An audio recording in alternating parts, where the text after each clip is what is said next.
Good morning, everyone, and welcome to Some Stops Along the Way, the podcast that offers you insight into some of the most interesting countries in the world through the lens of my work there, as well as their history, culture, and geopolitics. We started off season two last week with a look at China, and we're going to continue that dive into China today. I've traveled all over the world and traveled extensively in China. And anytime you're traveling in that area of the world, you encounter some unique experiences. As I told you, I had some minders there by the name of Sammy and Ma, who got to be very good friends of mine.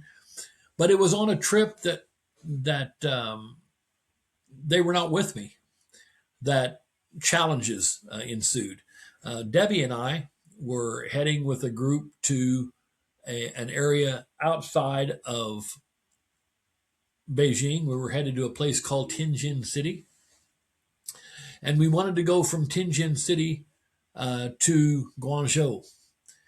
And Sammy and Ma were not there on that particular trip, and so one of the local organizers had provided us with a sign that we could take to the train station and display for the ticket agent to tell the ticket agent where we wanted to go on the train. So Debbie stayed at the hotel with the group, and one of the members of the group and I took a rickshaw to the train station, stood in line, and got up to the window. I held up my sign that purportedly said train tickets to Guangzhou.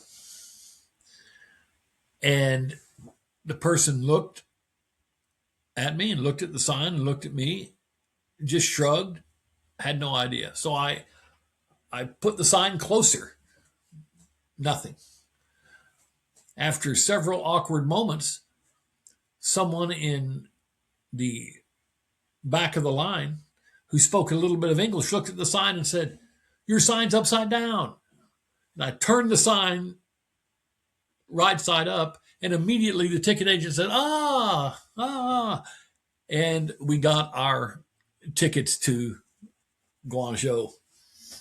On another occasion, I was with a consultant friend of mine who probably never should have worked in China because he was not either very familiar with or very simpatico with the culture of the country. He referred to them constantly as the Red Chinese, which I chastised him more than one time about. And Sammy and Ma did as well. It was a very offensive term to them, and I can understand that. But Don was constantly wondering what we were eating. He was very concerned about what we were eating. And finally, after several days of this, I came to a point where I was done with this conversation. I said, "Don, listen, I'm going to clear this up for you from now on so you don't have to ask what we're eating anymore. The Chinese eat anything that flies but an airplane and anything with legs but a table. So you don't have to ask this question anymore." Well, Sammy and Ma thought that was quite hilarious and laughed profusely. Don was not uh, quite as vociferous as them in thinking it was funny, but he never asked the question again. Those are just some of the things that you encounter when you're traveling in a country, in any country, but certainly one that is as vast as China, with many different time zones, many different cultural norms, etc. But what a fascinating place to work. You know, I will readily admit that prior to my arrival in China, I did not know as much as I probably needed to know about the history of China, and especially about its history since 1949. And the interesting thing about China is that for multiple thousands of years, it was a dynasty, a series of different dynasties that lasted up until October 1st of 1949. Actually, this all began, really, if you will, in the 1920s, when the Chinese Civil War took place. This it happened intermittently from the 1st of August 1927 until the communist victory on 10 December of 1949, when Chiang Kai-shek and his party members were driven from China, and Mao Zedong and the Communist Party, the Chinese Communist Party called the CCP, took control of the country. The only period during that time when the Civil War was minimized was when World War II took place, and the Japanese threat was upon China. So the Civil War paused during that time, but then resumed somewhat later. So, what I want to get into today is a little bit of a deeper dive into the government of China, and also to revisit this aspect of its economic platform that is now being proliferated around the world, and how China progressed from a country that was almost very feudal in nature, and certainly a very underdeveloped country, to one of the powerhouse nations in the world. The People's Republic of China, which is sometimes referred to either as the PRC or China, is the only Communist Party led state among either the 5 permanent members of the United Nations Security Council or the members of the G20 group of major economies. That in itself really speaks to the transformation of China since 1949. Of course, we know that China is a Leninist, quote unquote, party state. The Communist Party of China, which is also known as the Chinese Communist Party, or CCP, as I said, is China's dominant political institution. It operates a powerful and expansive bureaucracy and tasks itself with exercising overall leadership in the areas that endeavor in every part of the country. The party tasks the government with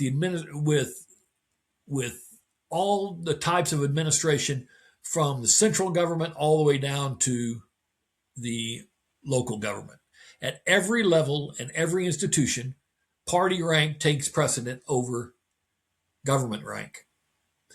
Currently, the Chinese Communist Party is led by 71-year-old Xi Jinping.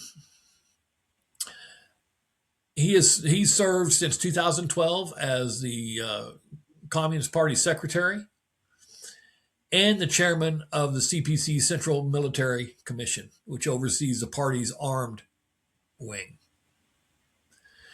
They all formally and explicitly serve the party, not the country. Everyone who's involved in the party serves the party.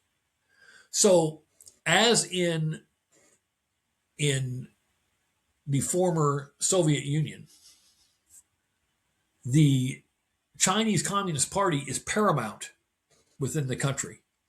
Its interests are actually above the national interest. And here's what's interesting. Since it was created on October the 1st, 1949, the Chinese Communist Party has amassed 99 million members. But that constitutes only 7% of China's actual population. Now think about this. When those of us in the West, and when we grew up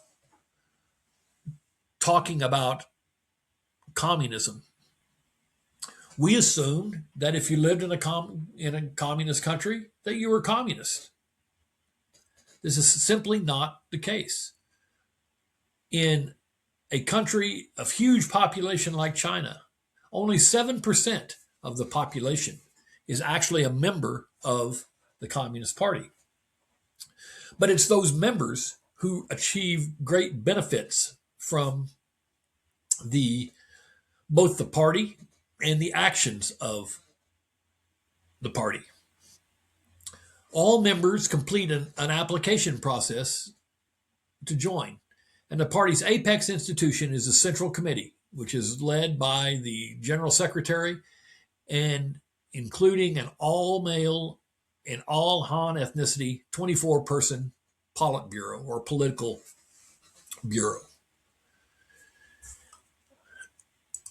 The Chinese Communist Party requires the Central Committee to meet at least once annually, and these meetings are known as plenary sessions or plenums. The Politburo Standing Committee members hold concurrent posts atop other parts of the political system, ensuring that the party's got control over all the political life in China. The party's current number 2 official, Li Qiang, serves concurrently as the premier of the State Council, the cabinet of the Central People's Government, overseeing the government bureaucracy. The party's number 6 official, Ding Zhizhang, serves as the executive vice premier. The country's number 3 official, Zhao Leji, currently, heads the National People's Congress, China's unicameral legislature. The National People's Congress has nearly 3,000 delegates, and they represent 33 provincial-level jurisdictions, plus, purportedly, Taiwan compatriots and the PLA. 1/3 of the delegates are sitting party and government officials, and the NPC enacts and amends laws and approves the state budget and national plans for economic and social development. The party's current number 4 official, Wang Huning, heads the Chinese People Political Consultative Conference, a political advisory body.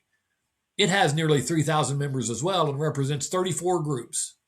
The Chinese Communist Party, the 8 Communist Party approved minor political parties, non-party members, 8 social organizations, including the All China Women's Federation, 13 social circles, including scientists and religious figures, and 3 categories of specially invited personages.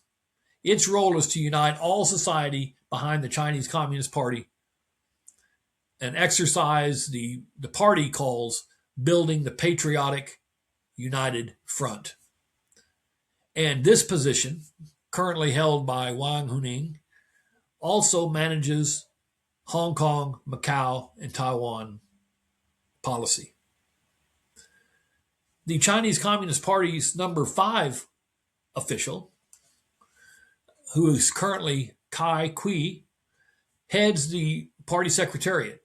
It manages the Chinese Communist Party Central Committee bureaucracy, which includes 6 functional departments, which are the organizational department, the publicity department, which is in charge of propaganda, of course, the United Front Work Department, the Commission for Political and Legal Affairs, the International Department, and the Social Work Department.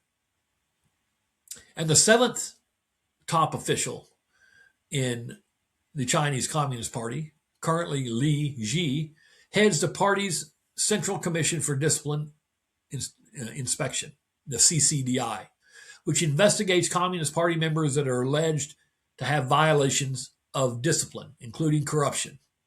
His top deputy heads the National Commission of Supervision, which is a government agency established in 2018 to investigate public sector employees for misconduct and corruption.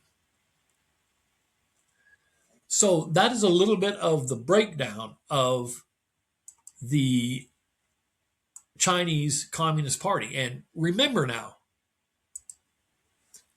the focus in China is not on the country as a whole, but on what is best for the Chinese Communist Party. This is something that may seem almost counterintuitive, but it's something that's very steeped in tradition in the Chinese Communist Party. So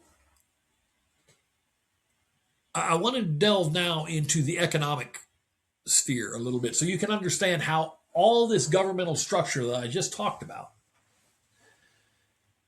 has played a role in transforming China into the economic power that it is today. From 1949 to 1978, China's economy was very steeped in tradition, and it was very, it was not making much progress during those years. And it was a very big challenge for the Chinese leaders because China is a very large country. And when Chiang Kai-shek and his party were expelled in 1949, the Chinese communists had to not only determine how to govern the country, but how to grow its economy. And there were several false starts from 1949 to 1958. But in 1958, Mao Zedong, who was chairman of the Chinese Communist Party and a very famous name in the history of China, developed this idea called the Great Leap Forward. The Great Leap Forward was an industrialization campaign. It lasted from approximately 1958 to 1962 and was Mao's brainchild. He launched it to transform the country from an agrarian society into an industrialized society through the formation of what he called people's communes. But rather than industrializing the country, what happened was that it undermined China's agrarian base, because the nexus of, or the foundation of, rather, the Great Leap Forward was to purge intellectuals, to surge less educated radicals, and to find ways to generate new domestic capital. So, in addition to the trying to further economic growth, this was a way for the Chinese Communist Party to consolidate its power. Well, it had a disastrous effect. As a matter of fact, the Great Leap Forward is estimated to have led to between 15 and 55 million deaths in mainland China from 1959 to 1961. It caused the Great Chinese Famine, which is the second largest famine in human history. So the Great Leap Forward was actually the opposite. It was a great leap backward as far as the movement toward economic growth. So when we talk about economic growth in China, you can't talk about it without talking about, of course, the Great Leap Forward and the failure of the Great Leap Forward. But the Great Leap Forward had been precipitated by the first 5 year plan, which had been preceded by a series of economic reforms since 1949 that aimed at overhauling the land ownership and restoring the economy. The first 5 year plan focused on industrialization and was supported by the Soviets, and it led to significant increases in production and infrastructure development. It was because of this first 5 year plan that Mao got the idea to take the next step and do the Great Leap Forward, which was an abject failure. From 1962 to 1978, there were the China's economic policy was really in a state of flux and formation. They continued to try to industrialize, but they also had to deal with this famine and shore up their agriculture and commodities sectors. But with the rise of a new ruler, Deng Xiaoping, in 1978, the Chinese Communist Party began to put in place the cornerstones, if you will, of what became a foundational policy of economic growth that ignited the engine that has driven growth from then on. In 1978, Deng Xiaoping introduced market-oriented reforms, transitioning from a planned economy to a more market-led approach. And the key element of this was he opened up China really for the first major time to foreign investment and encouraged private enterprise. And that spurred rapid economic growth. Now, to all of you who may be listening who believe that state control of the economy is the right approach or that socialism is the right approach, remember the Vietnamese, remember the Chinese. They even infused a market economy in order to create economic growth. In other words, they realized that the system espoused by Frederick Engels and Karl Marx didn't work. Now, politically, they continued to be quote unquote communist. But economically, they realized that they had to take a different approach and overlay market reforms with their political philosophy. What occurred since 1978 was rapid economic growth. From 1979 through 2010, China averaged an annual GDP growth of approximately 9.9%, which peaked in 1984 when it reached 15.2%. Now, just so you'll have a frame of reference, during that time, the United States also had a growing economy as well, but it's the top percentage of its growth during that period of time was around 7%. So the Chinese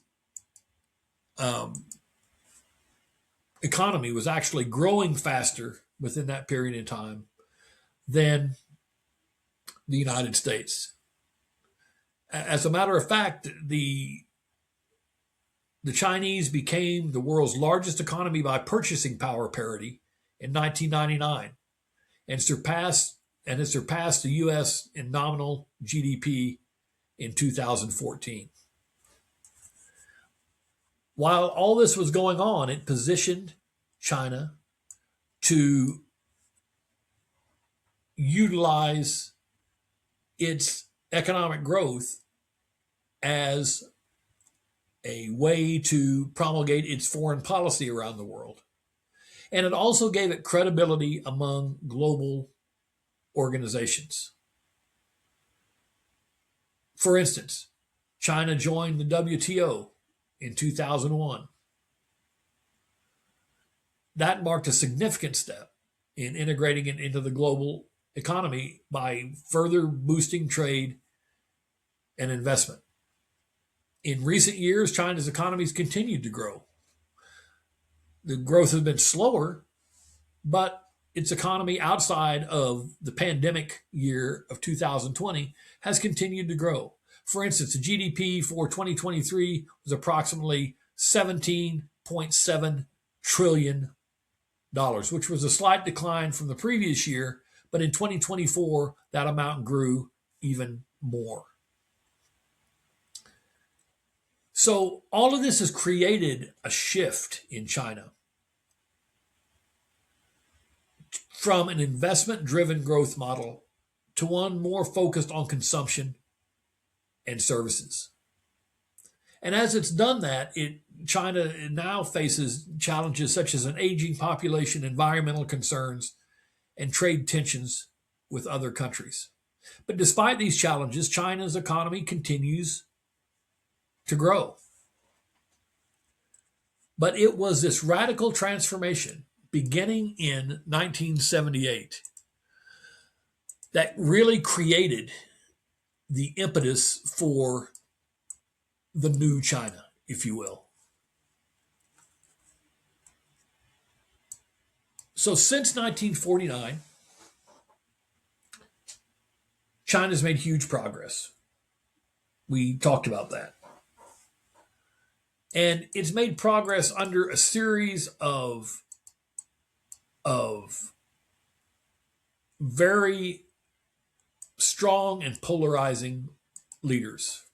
The first of which, from 1949 through 1975, was Mao Zedong, Chairman Mao. Now, I said in one of my earlier podcasts that I've done the communist trifecta as far as seeing iconic communist rulers. I saw Stalin in his mausoleum in Moscow. I saw Ho Chi Minh in his mausoleum in Hanoi. And I saw Mao Zedong in his mausoleum in Beijing. So I've got the lacquered former communist rulers covered as far as seeing them in their end state. But of course, most Americans of my age, at least, remember the relationship, especially between Richard Nixon and Mao Zedong, with Nixon's trip to China and the opening, if you will, of better relations between the United States and the Chinese government.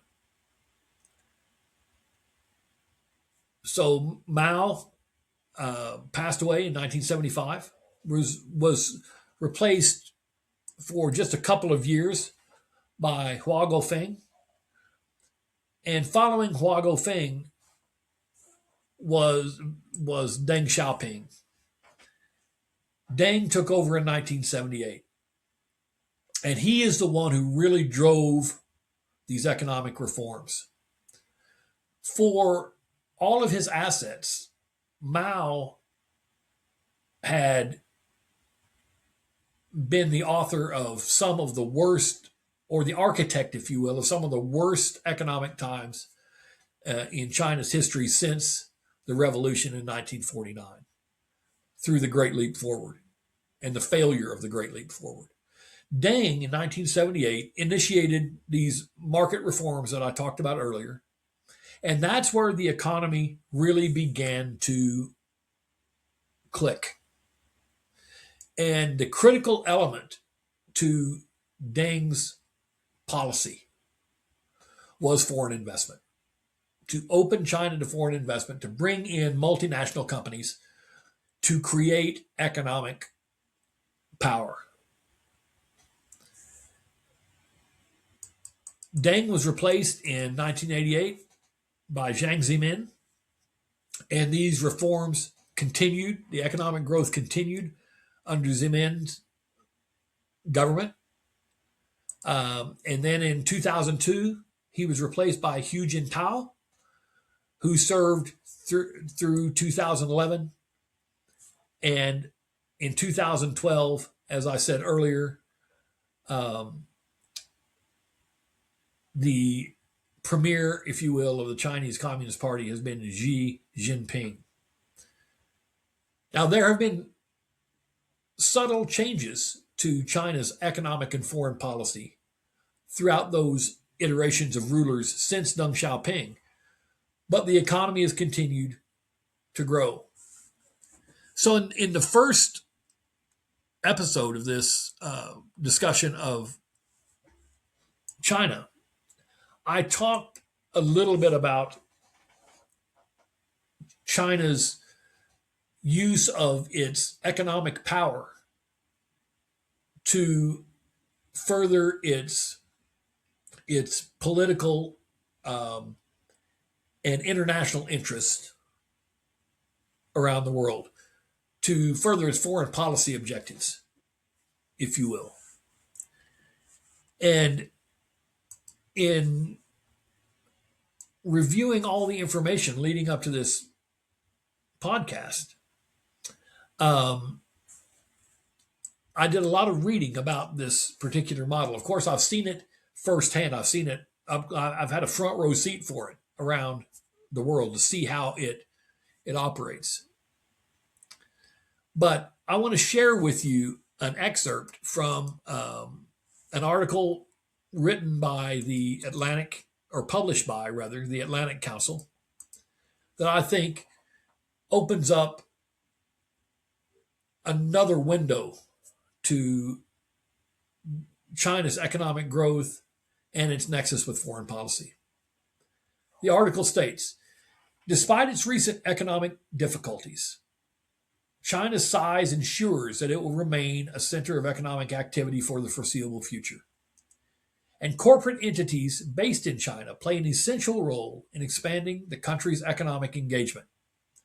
As Chinese firms seek to and are encouraged by the government to expand into foreign markets, the unique structure of China's party-state apparatus offers Beijing the levers to wield significant influence over Chinese corporate entities, and through the potential manipulation of these entities, the policies of target countries. This is what I referred to in the first episode, where I discussed China's economic policies and their convergence with foreign policy.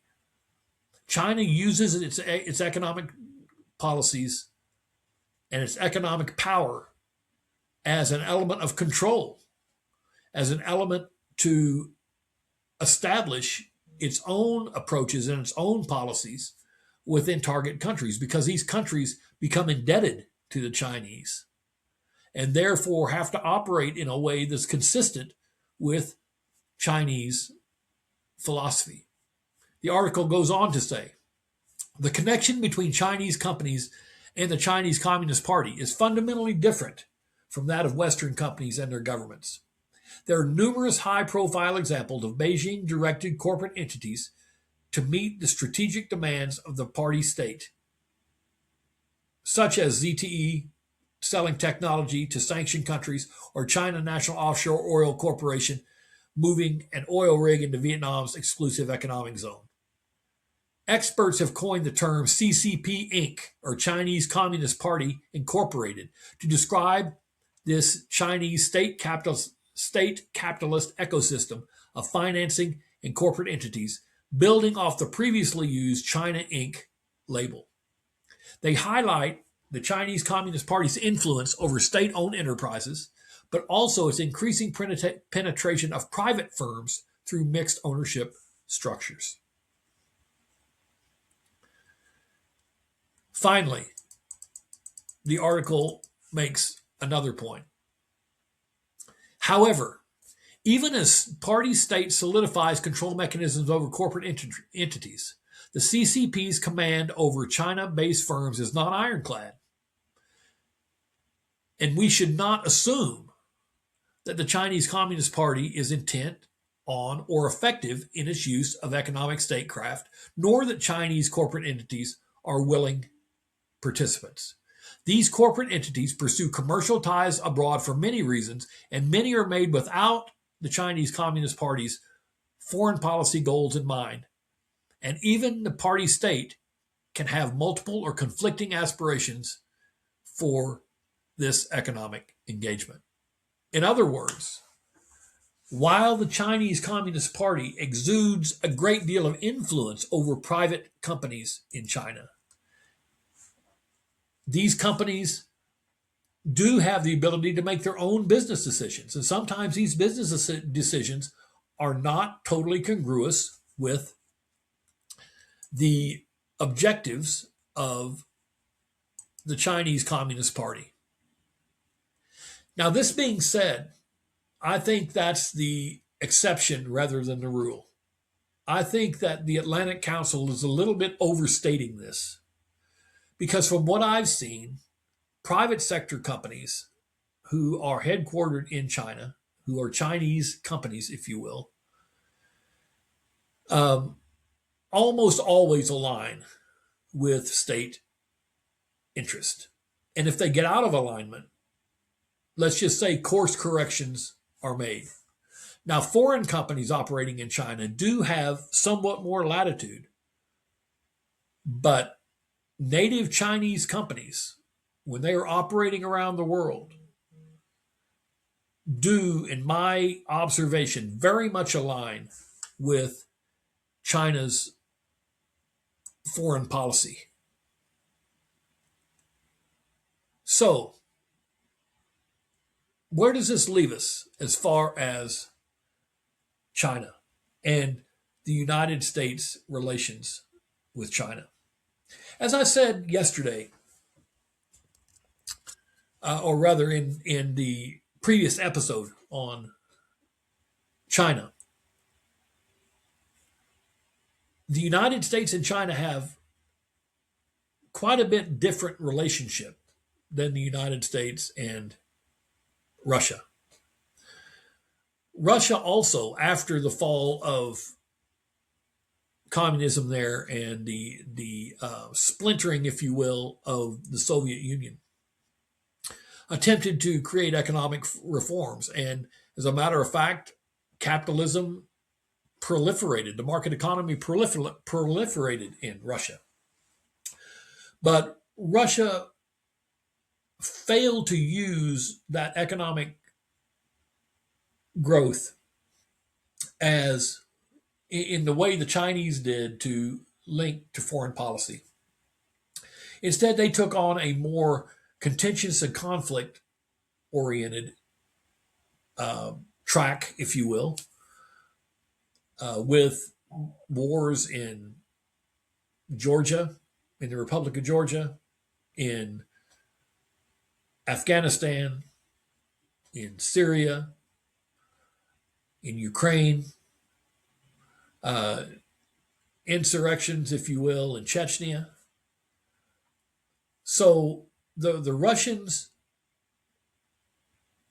demarcated, if you will, from this economic approach, focusing their foreign policy instead on a more conflict oriented approach that, according to Vladimir Putin, is designed to somehow restore not the Union of Soviet Socialist Republics, or CCCP as we knew it, but rather the Russian Empire, which is an exceedingly scary proposition.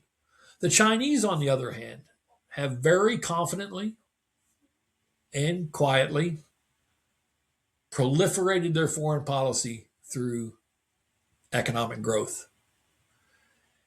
And you see the seeds of this now beginning to matriculate into full blown trees, if you will. In Africa, for instance, many countries are so economically aligned now with China because of the financing provided to upgrade their infrastructure. The Chinese policy is now being overlaid in these countries. The same is true in East and Southeast Asia. The same now is true somewhat in South America.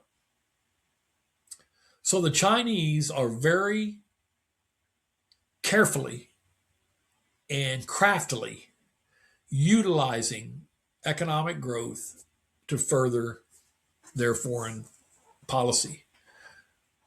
The United States' major contention with China, and the United States knows this, by the way, it knows that this is China's policy. And in many countries, we provide support to those countries to try to offset Chinese influence. But we're not spending the huge money on infrastructure outside of Afghanistan and Iraq and a few others. We're not spending the huge money on infrastructure and proliferating private sector investment in these countries the way the Chinese are. And so even when the United States was providing that support, which it no longer does due to the alleviation of U.S. aid, or at least has been greatly reduced in these countries, the Chinese are now stepping in and filling that void. So Chinese influence is growing, while American influence in many of these countries is beginning to wane. And that's what a lot of Americans don't understand about the use of foreign assistance to promulgate foreign policy. It was widely criticized. The United States was widely criticized by many in the country as trying to nation build through support through foreign assistance around the world. Like we're the only ones that were doing that. No, the Chinese have been doing this for years. The Russians have been doing it to a lesser degree. Countries around the world do this. You think the EU is not doing this when it provides foreign assistance? Of course, foreign assistance is tied to foreign policy objectives. And since the Cold War, the United States has been in a battle for the hearts and minds of the world. They've been in a battle with the Chinese and the Russians, especially for the hearts and minds of the world. And China has emerged from that as the clear victor in many countries because of now the economic and political ties that those countries have to the Chinese. Of course, the United States and China also have a dispute about Taiwan. I'm asked many times, and I had many long conversations with Sammy and Ma about Taiwan. And of course, they can't be objective about the issue of Taiwan because China feels strongly that Taiwan is theirs. And so I'm asked regularly, do you think China will invade Taiwan? My opinion is that if China had really wanted to invade Taiwan, they would have already done it. That China has too much to lose right now to invade Taiwan. Their economy is growing, they're proliferating their foreign policy around the world through investment. They are building the kind of economic mass that's made them a power in the global sphere. And so invading Taiwan right now would be an impediment to all of that. They've seen what happened to Russia's economy when it invaded Ukraine and got sanctions from around the world. regardless of what the Russians say, those sanctions have severely impacted, negatively impacted their economy. The Chinese, in my opinion, want no part of that. They know that if they invaded Taiwan, the sanctions would come. They would become the pariah of the world. Right now, they have a seat at the table. They have a seat at the WTO. They have a seat at the United Nations, and major United Nations boards like the Security Council. Why would they want to undermine a strategy that, number one, they've worked so hard to develop, and number two, is working? Now, they've done a little bit of that in Hong Kong, but they have continued to to position Hong Kong as a powerful economic force, albeit not like it was. But at this time, in my opinion, China has absolutely no reason to want to invade Taiwan. Now, when they, as their economic and political and foreign policy objectives expand around the world, and as the United States potentially contract, and Russia is in a more of a power position than they are now, with the United States power potentially waning, could they move against Taiwan? Absolutely. But I think that time hasn't come, and likely will not come in my lifetime. It's been a little bit of a deep dive into China's politics and its economy and its foreign policy, its geopolitics, if you will. I hope you've enjoyed it, and I hope that you will really dig in on your own a little more to this very interesting country that has been so linked to the United States, and so much of a